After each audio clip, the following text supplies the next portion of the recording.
Welcome to Q talks. सलाम दोस्तों, नुज़हत ये रही और आज का वीडियो थोड़ा अलग होने वाला है, थोड़ा ज्यादा सोचने वाला।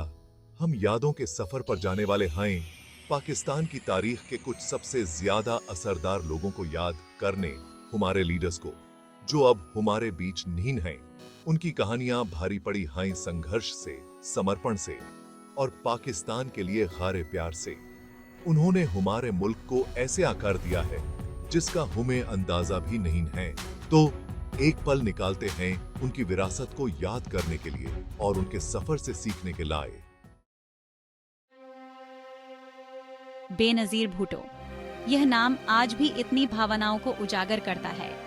मुस्लिम बहुल देश की पहली महिला प्रधानमंत्री के रूप में उन्होंने कांच की छीतों को तोड़ा और दुनिया भर में महिलाओं के लिए एक प्रतीक बन गए। उनका सफर आसान नहीं था। निर्वासन, राजनीतिक उथल-पुथल और अंततः त्रासदी से भरा हुआ, लेकिन इन सब के बावजूद उनकी हिम्मत और बुलंद हौसले की चमक बरकरार रही। उनके ऐतिहासिक सामाजिक सुधारों से लेकर लोकतंत्र के प्रति उनकी अटूट प्रतिबद्धता तक पाकिस्तान पर बेनजीर भुट्टो का प्रभाव निर्विवाद है। 2007 में उनकी हत्या ने हमारे दिलों में और हमारे देश के राजनीतिक परिदृश्य में एक ऐसा शून्य छोड़ दिया है जिसे आज भी गहराई से महसूस किया जाता है।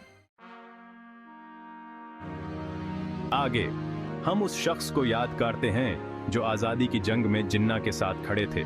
लियाकत अली खान, पाकिस्तान के पहले प्रधानमंत्री। जरा सोचिए, एक नए मुल्क के शुरुआती अनिश्चित सालों को संभालते हुए उनके कंधों पर कितनी बड़ी जिम्मेदारी रही होगी। लियाकत अली खान ने पाकिस्तान की राजनीतिक व्यवस्था की नींव रखी। उनके विजन ने देश की दिशा तय की। 1951 में उनकी हत्या पाकिस्तान के लिए एक बहुत बड़ा झटका थी, एक ऐसा नुकसान जिसने देश को हिलाकर रख दिया। अध्याय 3, समय में दर्ज एक विरासत। जुल्फिकार अली भुट्टो, एक करिश्माई और विवादास्पद शख्सियत। जुल्फिकार अली भुट्टो ने पाकिस्तान पर एक अमिट छाप छोड़ी। प्रधानमंत्री के रूप में उन्होंने 1971 के युद्ध के बाद राष्ट्र को एकजुट किया और हमारा पहला संविधान दिया। उनकी राष्ट्रीय कारण नीतियां और सामाजिक न्याय पर ध्यान ने उन्हें आम आदमी के साथ जोड़ा, जिससे वह कई लोगों के लिए आशा का प्रतीक बन गए। लेकिन उनका कार्यकाल राजनीतिक अशांति और सट्टावाद के आरोपों से भी घिरा रहा, जिसके कारण अंततः उनका विवादास्पद मुकदमा चला और उन्हें फांसी दे दी गई। जुल्फिकार अली भुट्टो की कहानी ट्रायम्फ्स और त्रासदियों से भारी एक जटिल कहानी है, लेकिन पाकिस्तान के राजनीतिक परिदृश्य पर उनका प्रभाव निर्विवाद है। अध्याय 4, सैन्य शासन का दौर। जिया उल हक। जनरल मोहम्मद जिया उल हक का शासन पाकिस्तान के इतिहास में एक महत्वपूर्ण मोड़ था। वह एक सैन्य तख्तापालट के जरिए सत्ता में आए, जिसने एक दशक से भी अधिक समय तक मार्शल लॉ के युग की शुरुआत की।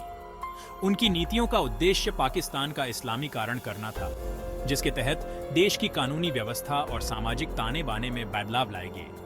जिया उल हक का दौर प्रगति और दमन दोनों का दौर था, जहां एक ओर आर्थिक विकास हुआ तो वहीं दूसरी ओर राजनीतिक स्वतंत्रता पर अंकुश लगाया गया। 1988 में एक विमान दुर्घटना में उनकी मृत्यु रहस्य में डूबी हुई है, जो उनकी विरासत में जटिलता की एक और पार्ट जोड़ती है। अध्याय 5, दया के फरिश्ते। अब्दुल सटर एधी। हालांकि वह एक राजनेता नहीं थे, लेकिन पाकिस्तान में अब्दुल सटर एधी के योगदान का जिक्र हमारे दिलों में और इस वीडियो में होना चाहिए।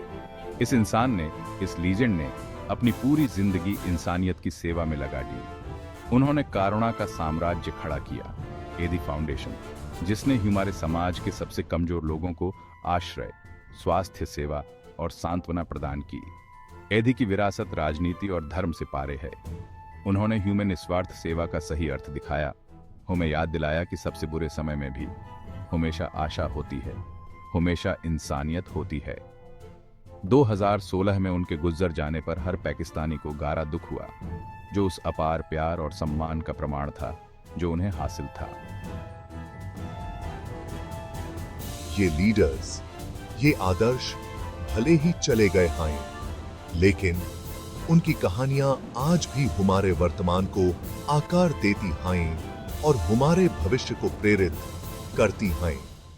वे हमें साहस की शक्ति, सेवा के महत्व और पाकिस्तान की अदम्य भावना की याद दिलाते हैं। आज जब हम चुनौतियों का सामना कर रहे हैं, तो आइए हम उनके बलिदानों को याद करें और एक ऐसे पाकिस्तान का निर्माण करने का प्रयास करें जिस पर उन्हें गर्व हो। पाकिस्तान